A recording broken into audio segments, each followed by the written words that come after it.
Bueno, hola, ¿cómo están? Vamos a continuar ahora con el tema que nos trajo hasta aquí Egui. Vamos a hablar de diversidad sexual. Bueno, vamos a ver un poco de qué hablamos cuando hablamos de diversidad sexual, para qué nos sirve hablar de diversidad sexual. Vamos a analizar un poco esta categoría que nos es muy útil en términos analíticos. Vamos a ver cómo estos derechos han sido consagrados en las distintas leyes y normas en nuestro país. Vamos a mencionar algunas de ellas. Y también vamos a hacer alguna distinción entre algunos conceptos y términos como orientación sexual, identidad de género, expresión de género, sexo, género, que bueno, como les decía, son muy útiles en términos analíticos estas distinciones. Bueno, para empezar, me parece importante que sepamos que cuando hablamos de los derechos de las personas LGTBIQ+, estamos hablando de derechos humanos. Y que hablar de diversidad sexual nos posibilita hacer alguna contribución de alguna manera para que todas y cada una de las personas podamos crecer libres de prejuicios, de estigmatizaciones y fundamentalmente de violencias. Como sociedad, creo yo, debemos como posibilitar el derecho de cada persona a que pueda imaginarse plenamente en lo posible y en lo vedado. Estamos hablando como de derechos y también estamos hablando de deseos. Hay un investigador, un filósofo, que habla mucho sobre masculinidades, que se llama Sebastián Fuentes, ha analizado mucho las masculinidades en el rugby, por ejemplo, y él dice que una sociedad que no provee imágenes diversas y que no representa su propia diversidad, se le anula o se le obtura su capacidad creadora.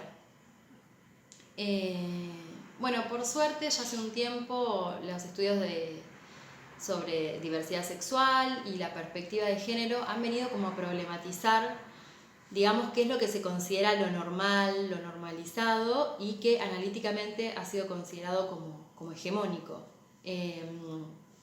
También el campo de la diversidad sexual nos lleva inexorablemente también a cuestionar y a problematizar la masculinidad, que esto lo vamos a ver más adelante, pero bueno, también nos posibilita hablar de masculinidades en plural y también poder analizar las masculinidades, esto me parece importante, en y desde la diversidad, ¿no? Como decíamos en algún momento, esto de ponernos las lentes violeta, ahora sería como ponernos las lentes multicolores y poder analizarlo bajo la mirada y bajo la perspectiva de la diversidad sexual. Bueno, también es importante destacar que no estamos hablando acá de una categoría versus otra categoría, como hemos dicho en su momento, que no estamos hablando de machismo versus feminismo, no estamos hablando de feminidad versus masculinidad, ni de masculinidad versus diversidad sexual, ni tampoco estamos hablando de una experiencia social versus otra experiencia social de igual índole, o sea, no estamos hablando tampoco de heterosexualidad versus homosexualidad, no. Sino que la experiencia de las personas que se ubican en el campo de la diversidad sexual viene a cuestionar y a problematizar estos modos dominantes de ser varón. Muchas categorías del campo de la diversidad sexual se fueron construyendo a partir de estos movimientos autodenominados diversidad sexual, disidencia sexual, sexualidades no normativas o LGBTIQ+, que las siglas serían lesbianas, gays, bisexuales, transexuales, travestis, intersexuales y queer. Bueno, como les decía, esta categoría que hemos adoptado de diversidad sexual es una categoría que es muy útil, como les decía, en términos analíticos, pero a la vez también es muy problemática. ¿Por qué? Porque, bueno, esta categoría de diversidad sexual puede conducirnos al equívoco de pensar que solamente estamos hablando de personas cuya experiencia es analizable bajo la lupa de lo distinto, ¿no? Esto de lo distinto a lo normal, de lo distinto a lo mayoritario, como si estuviéramos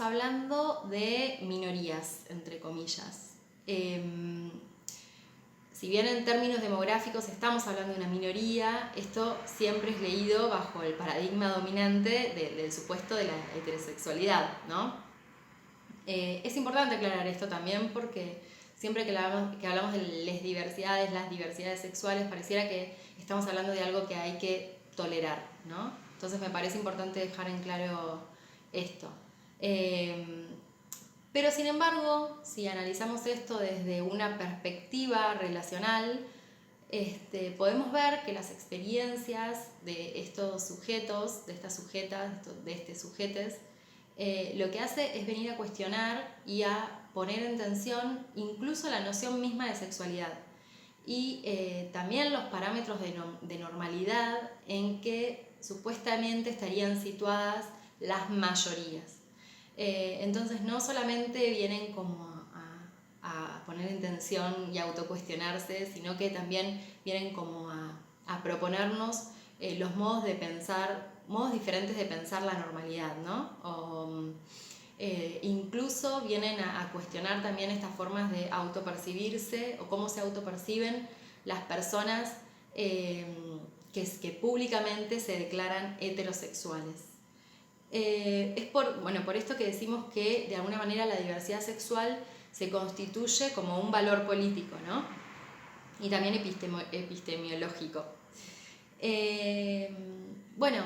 Esta heteronormatividad de la que hemos venido hablando y hablamos hasta aquí, digamos, se constituye como una ideología que se plasma en normas y en reglas institucionales que otorgan ciertas ventajas a las relaciones heterosexuales sobre las relaciones homosexuales. Empezando por la universalidad de la heterosexualidad. ¿Qué es la universalidad de la heterosexualidad? Bueno, dicho de manera sencilla, es esto de presuponer que todos somos heterosexuales.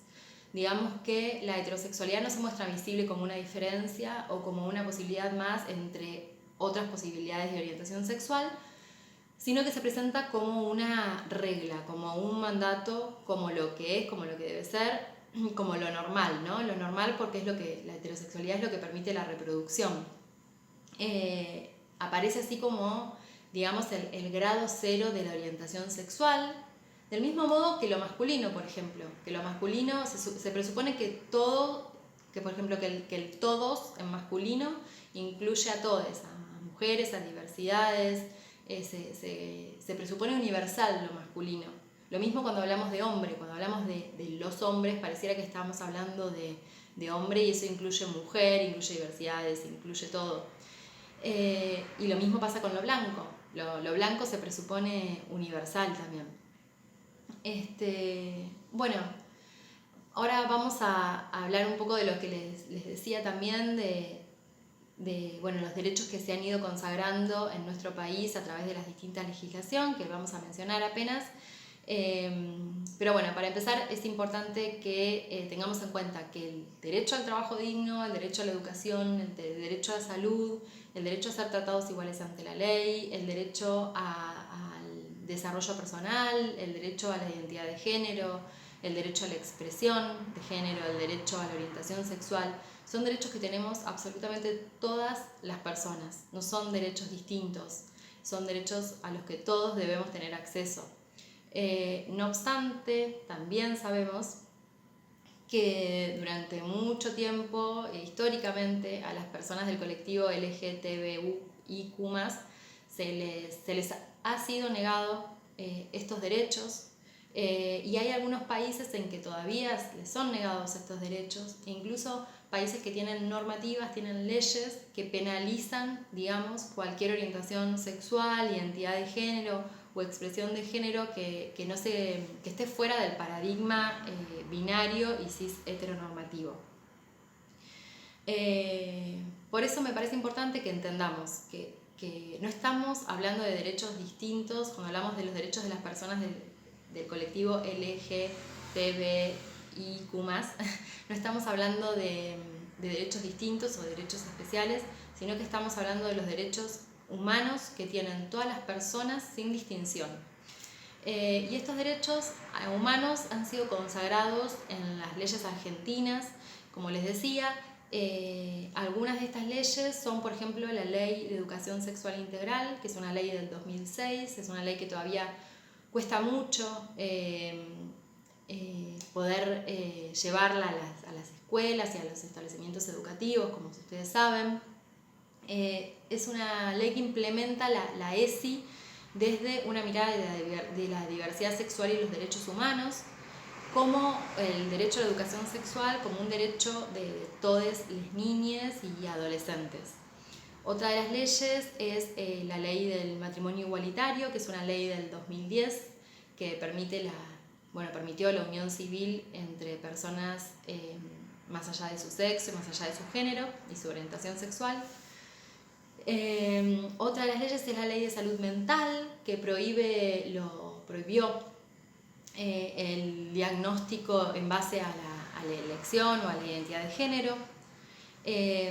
Otra ley muy importante es la ley de identidad de género, que es una ley que garantizó este derecho a la identidad de género y posibilitó y garantizó que las personas puedan rectificar su partida de nacimiento y sus DNI, digamos, sin necesidad de la autorización de un juez, ni de modificar su cuerpo, ni hacer ningún cambio en su cuerpo, ni ningún diagnóstico médico. También de alguna manera autoriza que las personas puedan intervenirse quirúrgicamente y puedan hacer tratamientos hormonales, y todo esto está previsto y contemplado en el plan médico obligatorio. Y también es muy importante porque garantiza el derecho de niñas y adolescentes a su identidad de género, que es autopercibirse de alguna manera. Y después también nos queda la ley de feminicidios y crímenes de odio, que lo que hace esta ley, creo que es del 2012, es incorporar al Código Penal, a nuestro Código Penal, en el artículo 80, el feminicidio y los crímenes de odio. No como delitos autónomos, digamos, sino que están como agravantes dentro del homicidio.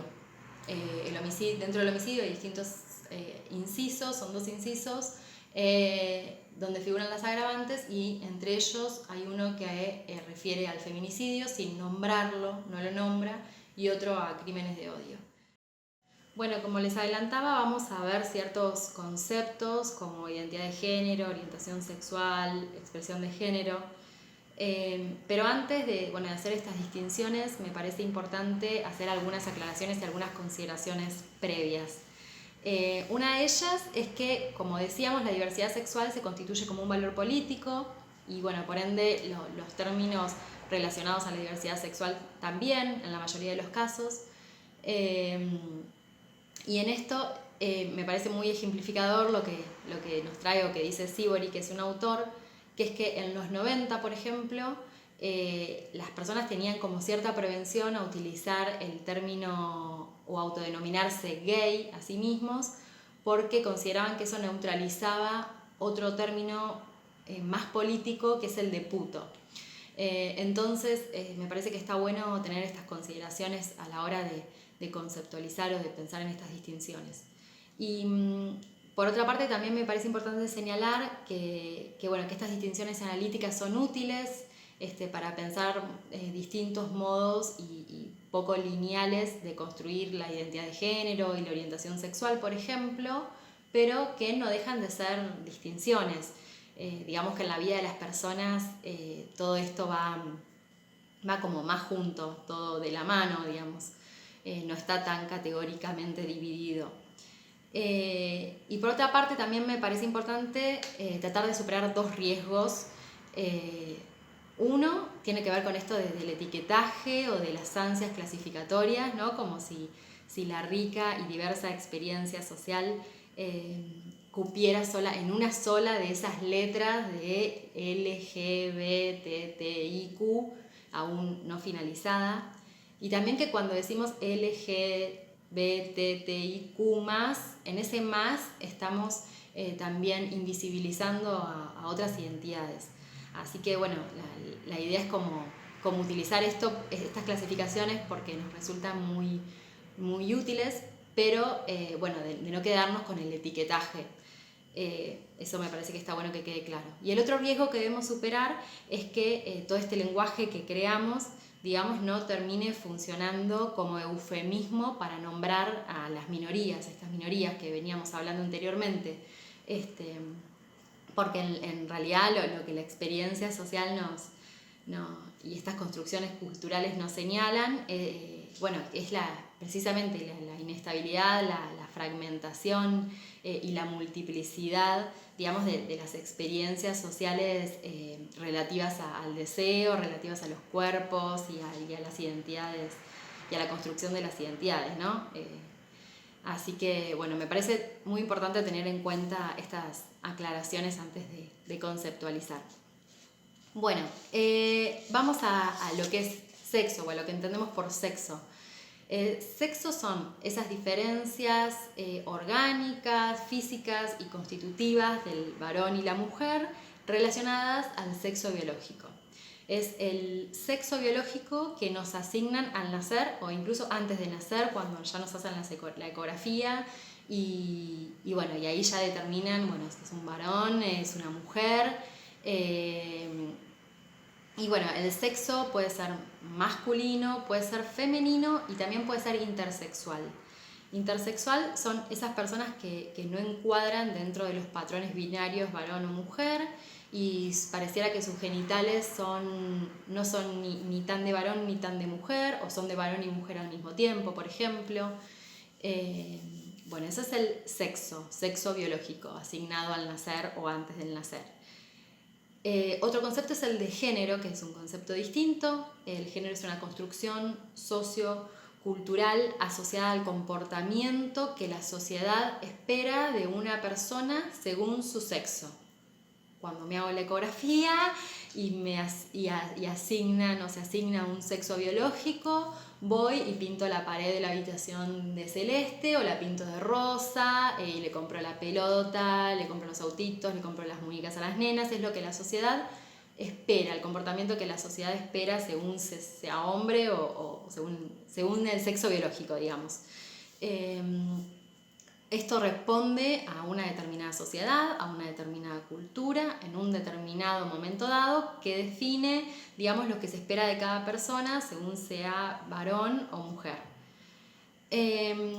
Bueno, ¿qué es la identidad de género? La identidad de género es la vivencia individual e interna del género, tal como cada persona lo percibe a través de sus propios sentimientos.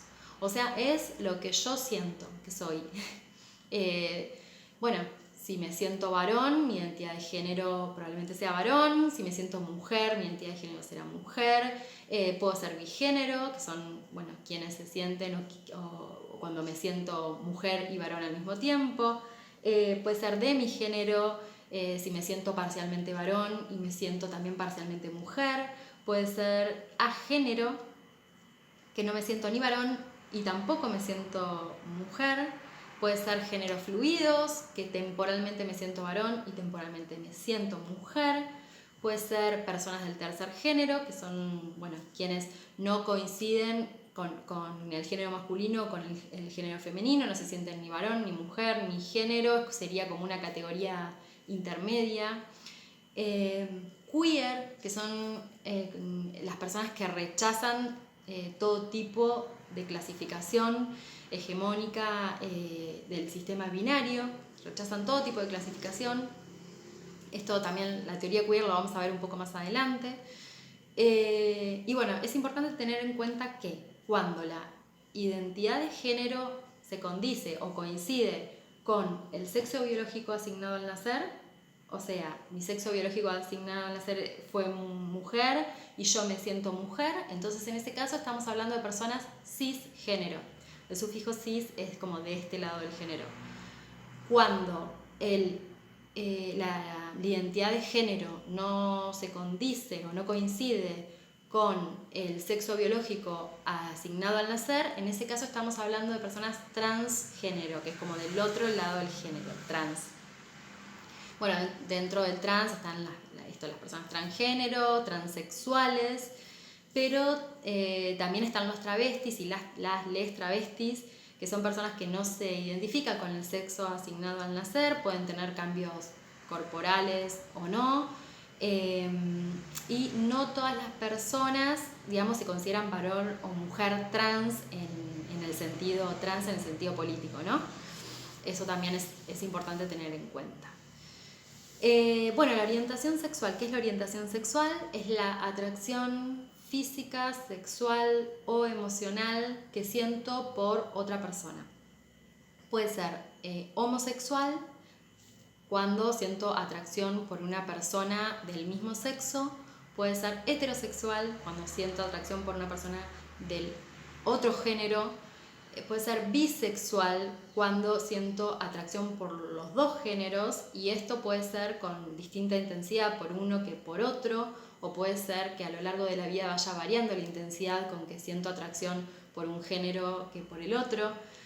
También puede ser pansexual, que son quienes sienten atracción por las personas más allá de su sexo, su género, o sea, sienten atraídos por personas sin importar qué género o sexo tengan. Puede ser asexual, que no sienten atracción por ningún género, pero bueno, sí pueden sentir amor. Y es importante acá que tengamos en cuenta que la identidad de género no necesariamente depende de la orientación sexual, son dos cosas que si bien están relacionadas, no necesariamente dependen una de la otra, y que cuando estamos hablando de atracción, estamos hablando de atracción siempre, siempre, entre pares y con consentimiento. Bueno, esas aclaraciones son necesarias. Y bueno, por último, vamos a hablar de expresión de género. ¿Qué es la expresión de género? Es la forma en la que cada persona manifiesta su género al mundo. Puede ser femenino, masculino, aunque en realidad todos tenemos expresiones de género masculinas y femeninas. Y puede ser género andrógeno, que son esas personas que no se pueden catalogar ni como femeninas ni como masculinas, sino que tienen rasgos de ambos géneros, digamos, de manera equilibrada. Bueno, espero les haya quedado más o menos claro. De todas maneras, les vamos a pasar un video donde también muy claramente se expresan estos conceptos, que como les decía son categorías que no dejan de ser categorías y clasificaciones. Y también les vamos a pasar un glosario para que puedan revisarlo, y también estamos a disposición para cualquier duda que nos quieran acercar.